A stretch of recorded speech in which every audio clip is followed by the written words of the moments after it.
বিদেশানন্দ সরস্বতী মহারাজের জন্ম শতবর্ষ চলছে। চারিদিকে এক আনন্দের রোদ, ছোট বড় সবার মাঝেই লেগেছে সেই আনন্দের পরশ।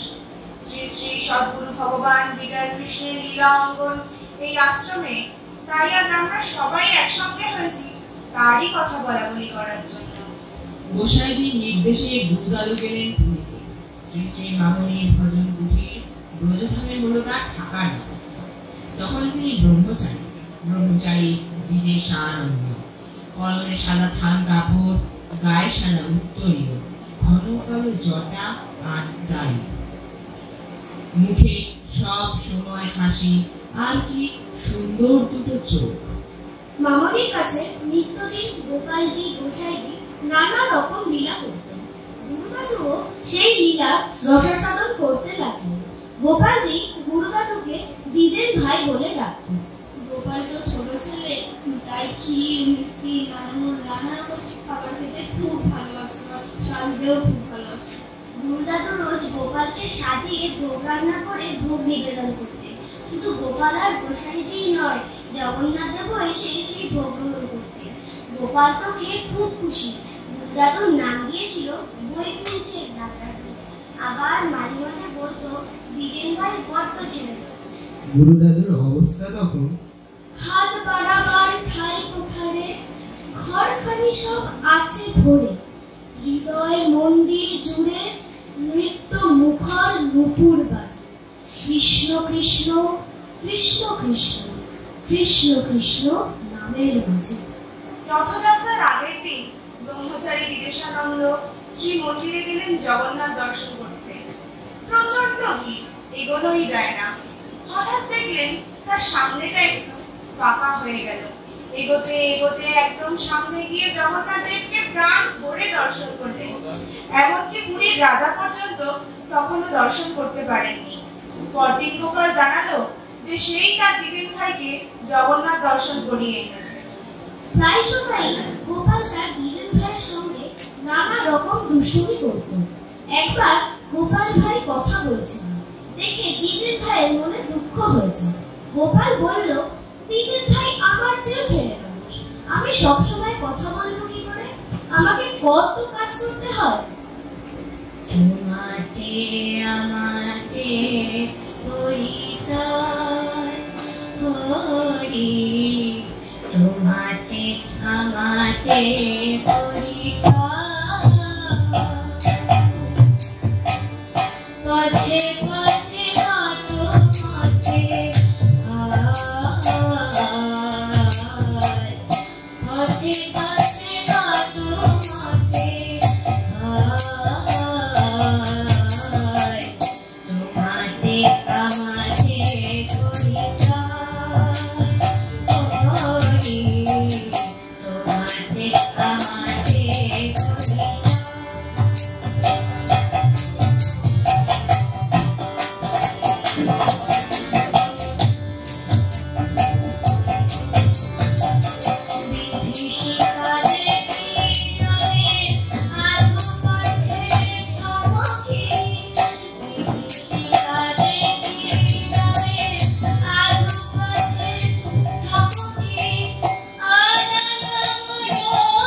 Oh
দ্বিজেন ভাইকে ভিক্ষা করে আমায় খাওয়ানো হবে না, আমি ভাইকে ভিক্ষা করেছি। তার দ্বিজেন ভাইয়ের হাত ধরে সে পৌঁছে গেল দূর দূরান্তে কত বিভিন্ন ভক্ত গৃহে। প্রকাশ করিল কত নতুন নতুন লীলা। নয়ন মেলে যেদিকে চাই, কৃষ্ণ বিনা কিছু যে নাই, যেখানে যাই আছি আমার কৃষ্ণের মন্দিরে। কৃষ্ণ আমার সাথে সাথে জড়িয়ে আছে দিবস রাতে, ডুব দিয়েছি তলিয়ে গেছি কৃষ্ণ প্রেম। মামুনির ঘরে গোপালের ছবি দেওয়া অনেক ক্যালেন্ডার ছিল, তারাও সবাই জীবন্ত হয়ে গিয়েছিল। সন্ধ্যার পর মামুনির ঘরের দরজা বন্ধ হয়ে গেলে তারা সবাই মিলে হুটোপাটি করে খেলা করত, আমাদের মতো দুষ্টুমিও করত। একটা ছবি ছিল গোপাল চাঁদের উপর বসে আছে, সেই গোপাল নেমে এসে খেলনা নিয়ে চাঁদের উপর আবার উঠে যেত। অন্য গোপালেরা রাগ করতো, বলতো ওর সঙ্গে খেলবো না, আমাদের খেলনা নিয়ে পালিয়ে যায়। আর একটা ক্যালেন্ডার ছিল, গোপাল উল্টো করে বাঁশি ধরে বসে আছে, ওকে সবাই ভ্যাবলা গোপাল নাম দিয়েছিল। আবার আরেকটা ছবি ছিল, গোপাল মাখন চুরি করে খাচ্ছে, অন্য গোপালরা বলতো ওর সঙ্গে খেলবো না, ও চুরি করে খায়। ওই গোপাল আবার মনের দুঃখে মামুনির কাছে এসে নালিশ করতো, আমার সঙ্গে কেউ খেলছে না। গোপালের এই সব দুষ্টুমি করা শুনতে শুনতে গোপাল কবেও যেন আমাদের বন্ধু হয়ে গেছে।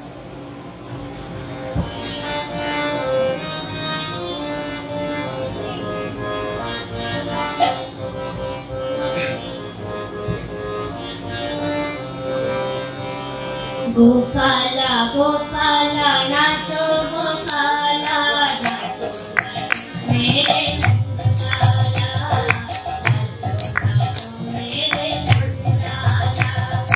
গোপালা গোপালা নাচো গোপালা নাচো মেরে নন্দলালা, নাচো নাচো মেরে নন্দলালা। গোপালা গোপালা নাচো গোপালা নাচো নাচো মেরে নন্দলালা, নাচো নাচো মেরে নন্দলালা। माखन चूड़ा के बाटत लाला, मेरे नंदलाला,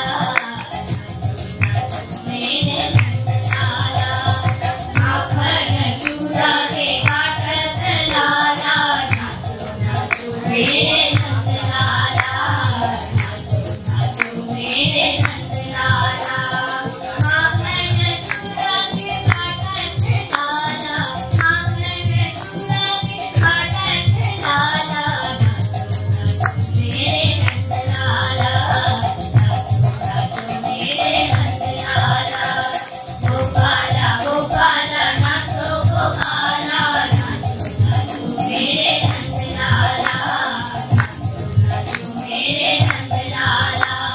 नाचो नाचो मेरे नंदलाला, नाचो नाचो मेरे नंदलाला, नाचो नाचो मेरे नंदलाला।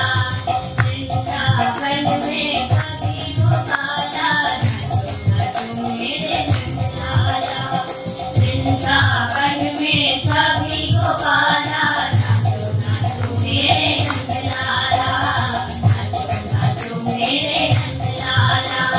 गोपाला गोपाला नाचो गोपाला, नाचो नाचो मेरे नंदलाला, नाचो नाचो मेरे नंदलाला, नाचो नाचो मेरे नंदलाला, नाचो नाचो मेरे नंदलाला। গোসাইজির নির্দেশে এই ব্রজধামে বসেই ব্রহ্মচারী দীনেশানন্দ স্বামী অষ্টানন্দজির কাছে গেলেন দুর্লভ সদ্গুরু সাধক। তারপর গোসাইজি তাকে নিয়ে গেলেন পুরুলিয়া জেলার রামচন্দ্রপুরে শ্রী শ্রী বিজয় কৃষ্ণ আশ্রমে।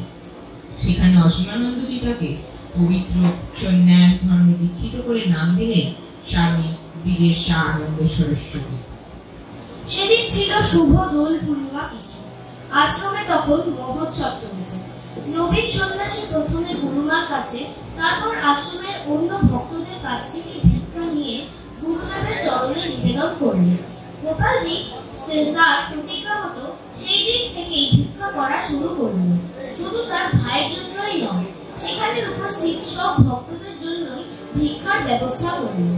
অসীমানন্দজি ভক্তদের প্রসাদ পাওয়ার সময় এসে দাঁড়ালেন, বললেন, দেখো আজকের আনন্দের দিনে কত আয়োজন।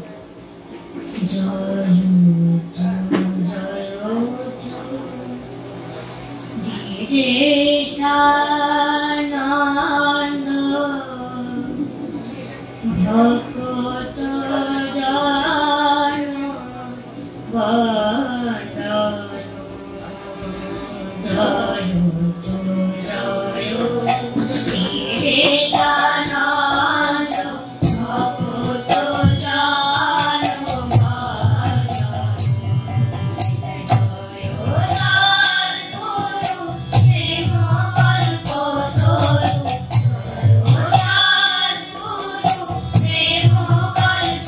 Oh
আজও চলছে।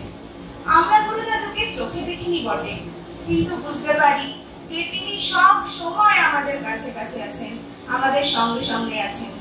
ভয় পেলে, বিপদে পড়লে আমরা সবসময় তাকে ডাকি।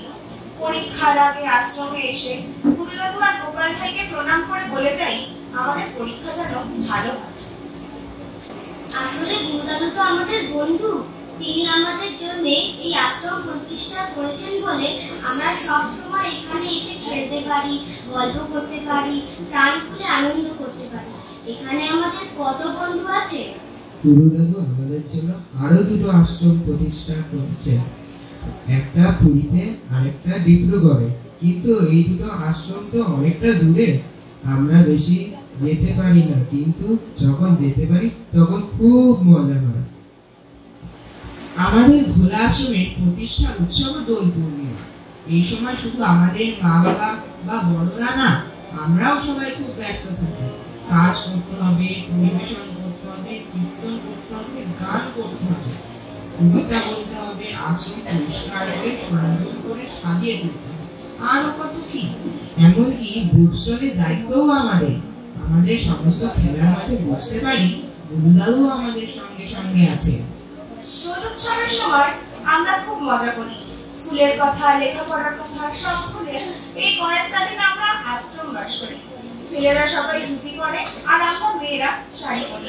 সাংস্কৃতিক অনুষ্ঠানে আমরা কে কি করবো তাই নিয়ে অনেকদিন ধরে চলে আমাদের প্রস্তুতি। সাধু পাঠের দিন আমাদের খুব ব্যস্ততা থাকে। ছেলেরা ব্যস্ত থাকে পরিবেশনের দিকে, আর আমরা মেয়েরা ফুলের থালা হাতে দাঁড়িয়ে থাকি সাধুদের বরণ করবো। দোলের দিন সকালে গুরু দাদুর ছবি নিয়ে আমরা বড়দের সঙ্গে কীর্তন করতে করতে আগে আশ্রম পরিক্রমা করি, তারপর আশ্রমের আশেপাশের ভক্তদের বাড়ি যাই। আশ্রমে ফিরে দোলের গানের সঙ্গে আমরা সবাই নাচ করি। বিকেলে মহাপ্রভু, গোসাইজি, গোপালজি আর গুরু দাদুর ছবি নিয়ে নগর সংকীর্তনে বেরোয়। গুরু দাদুর জীবনের ব্রত ছিল ভারতের ঘরে ঘরে করহ প্রচার, নাম শাস্ত্র সদাচার এই মাত্র সার। ব্যক্তি দল সম্প্রদায় না করি বিচার, নামের প্রেমে সর্বজীবে করহ উদ্ধার। তাই তো গুরু দাদুর কাছে আমরা প্রার্থনা জানাই, তোমার নামের ভালোবাসায় মেঘে আমায় রাখো, এইখানেই বুকের মাঝে এমনি ভরেই থাকো। কোনোখানেই ছেদ না থাকে, এমনি জড়াও নামের পাকে। তোমায় বিনা না বয় যেন একটিও নিঃশ্বাস। চরণ সারে জেনে মন সাধন করো না, চরণ সারে জেনে মন সাধন করো না,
নমস্কার।